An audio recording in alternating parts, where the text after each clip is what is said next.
Right, good morning everyone. Welcome back to another video. Beautiful blue skies and sunshine this morning. We seem to be just getting that little bit of rain we need at the right time at the moment. The grass is absolutely flying. Thought I'd just show you this. So the tanker got its spring or summer clean yesterday, whatever you want to call it. Yeah, all nice and clean, look, looks like new. Me and Rich have been around this morning, greased up every grease nipple on it. The slurry campaign is now over. We've run out of slurry, so can't spread what you haven't got, can you? We're not actually producing that much either. It's only what's behind the collecting yard once a day. So until such time that we have to start feeding cows in here, we probably won't produce too much more. Rob was saying this time last year they were feeding. It was so dry and burnt up everywhere. Pit was open and cows were getting fed. As I said, so far we're getting the little bit of rain as and when we need it, and it's keeping the grass going. And in about 4 weeks time, we'll be drying cows off, and then once our demand crashes, the cows can like either be fed out in a field somewhere. We don't have to use a shed, we don't have to scrape up or whatever. That's fine. It's also not a bad thing if you sort of run out of grass as you want to dry cows off. They naturally dry themselves off anyway. Anyway, I got this trailer to go and unload, and then we're going to stick the topper on again and go and do some topping. Rob's gone off TB testing for his uncle this morning for a little bit. He'll be back later. And then there's milk recording this afternoon, so he's going to put the kit they need in the parlour for that. I don't think I'll be milking, just because, as you guys keep telling me, I'm quite tall for the parlour. The milk recording kit comes out on one side that you walk up and down, and it's the opposite side to the wash line. So the wash line comes like literally to the top of my head. So I find myself ducking quite a lot, and all the milk recording stuff goes on the other side of the parlour, and it's even lower. So I think Rob's going to milk with Harry this afternoon whilst I milk record.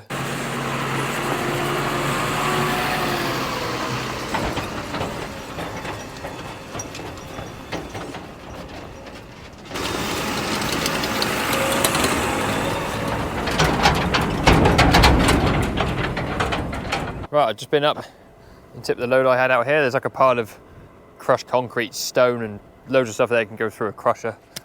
If and when Rob and that want to put in some more tracks or something, they got some hardcore there to do so. This is one of the fields that we silaged. So you can see the grass is coming back nicely. I would imagine in about 2 weeks' time, possibly, we could come in and graze this.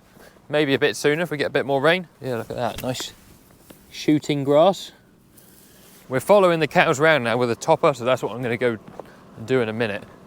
So the cows didn't graze that, so that would have been grazed once or twice, I think. We're now on the third round. Yeah, there's another field here. It was all in one big block here, all the ground we silaged. So we won't have to follow them there with the topper because we mowed it. Just cleaned it all out to start with. So let's go and drop this trailer off, put the topper on, and go topping. Right, we made it back. Lights. Tipping ramp. Hydraulic brakes, get all of those out. The other thing we need to do now is, you see these arms are in their slack position, so they can go up and down. That's just in case they were to rub on anything. You have it like that when you've got the slurry tanker on. But we need to locate these pins in these holes now.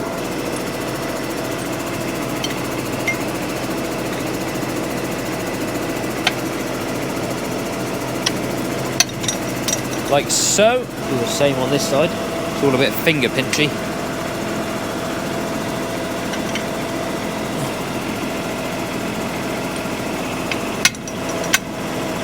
That's got it.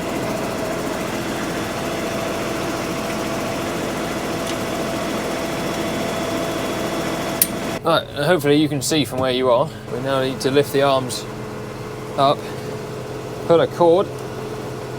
There we go.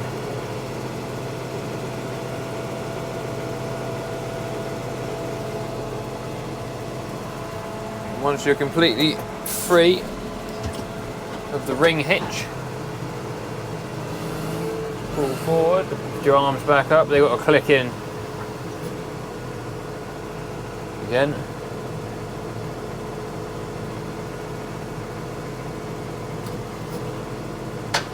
Like that. Now we need to go and find a topper. Don't break the camera. You want me to pull forward? Yeah.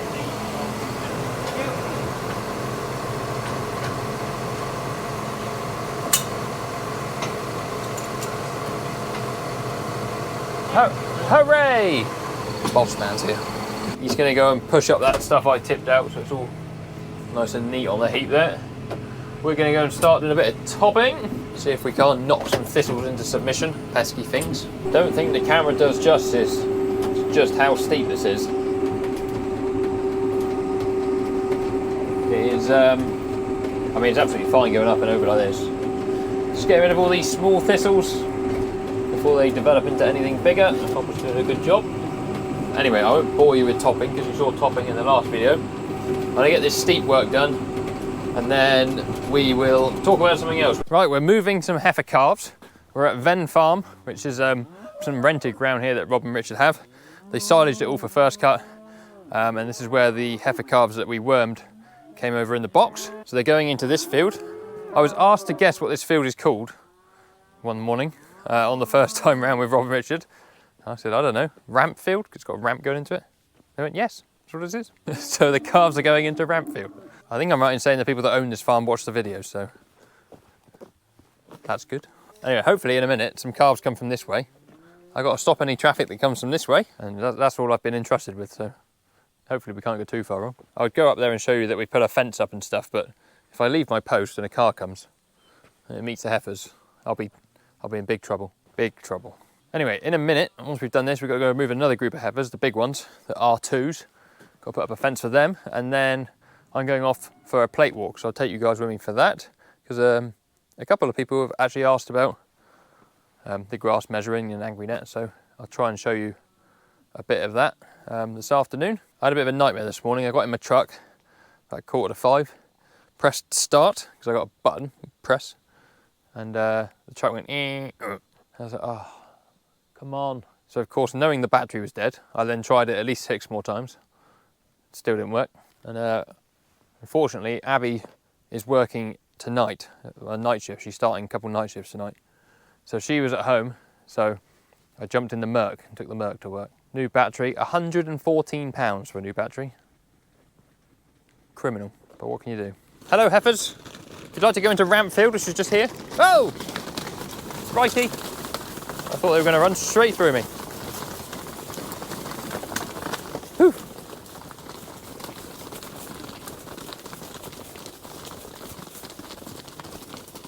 Look at them go. That's all of them.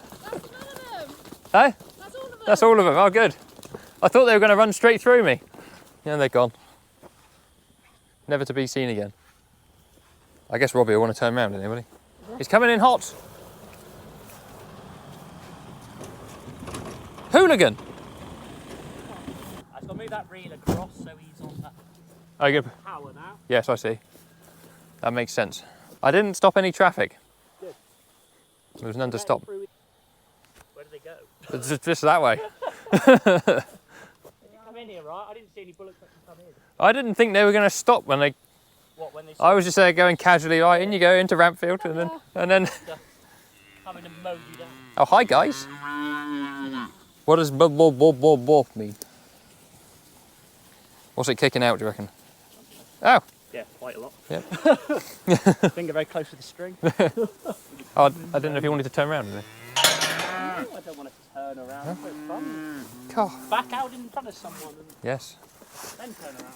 He's left that really handy for you, Abby, hasn't he, to get in? That's all right. I'll back out on the road. Left it handy so I could get in and out. Where out you guys at?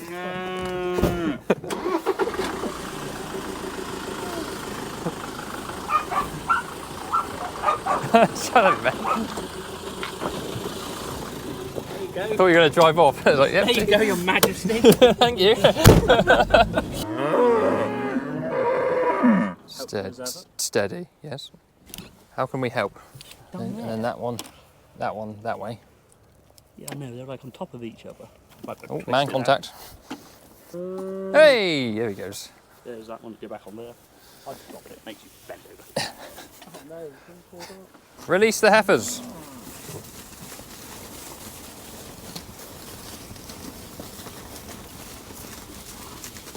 And the bulls. Stay. Stay. Stay. Stay. Stay. Stay. Stay. What do you reckon, bull? Fresh grass? Shut up, dogs. This is what they have been eating. They've absolutely skinned it. You can see. Look at the line. Just making a race back because the only trough in the field is there for water or the spring. So we're just making a bit of a runway back for them. Couple. I know, and I doubled it because I thought you want. I thought wrong. Yeah. I said I want 2. Couple 2. Okay. I mean what I said. Doubled it and carried the 1, so that made 4. Nice, so that'll keep those heifers happy for a while.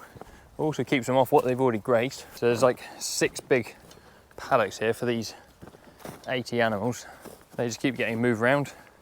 So they got this one they're in, there's one more paddock that hasn't been grazed behind them. And they head back to the start of the loop again. And then when it really dries out, we'll bring some feed over here in trailers for them. Well done, Dougs. Right, so all the heifers are now moved. We're back at the home farm. And the little bit of beeping and noise you can hear is this. This is the plate meter. Effectively measures the grass on the farm. So every Wednesday it is my job to go around and do a plate walk, measure the fields, see how everything's growing, and use the data and all the measurements we get back to decide where the cows are going to go and graze next. Some people will think it's completely useless. They'll tell you that they know where their cows are going to go next anyway, but actually it's very interesting if you use it and not just do it for the fun of it, because you can see sort of ahead of time when you're going to run out of grass and see if you need to either start buffer feeding, or if it's the opposite way around and you've got a surplus of grass like we did 2 weeks ago when we cut 60 acres out of the grazing platform for silage. So I've just come from the line there where the field changes colour. That's what they're currently grazing. This will be the next field probably, but we're going on the walk anyway. There's a certain route we walk around. So this is telling me, can you see that reading? 2656. So that means there's 2,656 kilos of dry matter, as that's what it is measuring. When a field is grazed out, so like that one there they've been grazing, this will typically measure around about 1,500 if it's grazed out tight and they haven't left big bits. So if you take that off, we've got about 1,100 kilos per hectare of dry matter here available to the cows. So now all I do is I write that down on my phone, and then the next paddock is here after this fence, and we'll sort of go up and around there a bit and down to the gateway and into the next field, and we'll do the whole farm, and it will give us a grass wedge. I'll try and show you at the end of the video what the grass wedge looks like, and basically then it tells you how much you're feeding a day or how much your demand is a day compared to how much you're growing. So it tells you if you've got a surplus or if you've got a deficit, and then you make those decisions as to whether you need to buffer feed or pull some paddocks out and bale them or something. So yeah, I'm going to spend the next hour walking around the farm doing this. You have got to be a little bit careful using these things because you can make them inaccurate very easily. If you've got poached ground like the side of this hill here, the cows were out here when it was a bit wet. Obviously if you put the bottom of this plate down into a hole where a cow's foot's been, it's going to give you a false reading. So you're not supposed to look where you plonk, but you sort of can't help but do that. But yeah, you've got to take the readings with a bit of a pinch of salt, but also just be a bit wise about where you're going, where you're plonking. And it's important to take a representative sample. So for example, this bank here, cows never lie on a hill, so there won't be that much dung here. They'll probably graze this really well all season. At the top here where it's flat, that's where they'll all lie down and camp out during the night or the day, and you'll find they won't eat the grass up there as well the second or third time they come here. So you just got to be a bit smart about the reading it gives you and where you take your readings from and whatever. Right, I'm knackered already. I've only climbed one hill. This will take me the best part of an hour. Let's crack on. So I've just finished the walk, got back down the yard, going home for my lunch. So far today, I have walked 15.45 kilometers, as in milking and then going around with a plate walk. Rob will put those figures onto AgriNet. I would do it myself, but he's already up there on the computer, so he'll do that in a minute. So I go and get a new battery for my truck because that wouldn't start. And then I'll try and show you a chart like with our grass wedge on in a minute. Right guys, I know this video's been a bit all over the place, but I thought I'd just show you.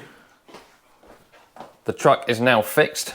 So put a new battery in there and that's all now working fabulously.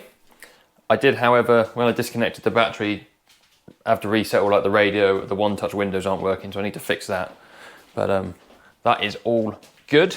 Other fun things that have happened today. I've got a letter in the post saying I got caught speeding, so that's fantastic. That's actually really annoying. The last thing I'll do is I thought I'd just talk you through a picture of the AgriNet grass measuring stuff. So you'll see it on the screen now. So basically what you get as a visual representation is what they call a grass wedge. So all the green bars represent a different field and their total amount of dry matter, or cover as they call it, kilos of dry matter per hectare. And the blue line that sort of goes diagonally across them all is the demand line. So that is what you need to be able to sustain what you're wanting to feed the cows. And it works it all out quite cleverly, your demand and your growth, and tells you if you're in a surplus or a deficit. So we're ever so slightly in a deficit there. It says minus 447. It's been dry for about a week now, but this weekend, so Friday, Saturday, and today Thursday actually, we're supposed to get a total of about 15 or 16 mil of rain. So that will boost the grass straight back up again.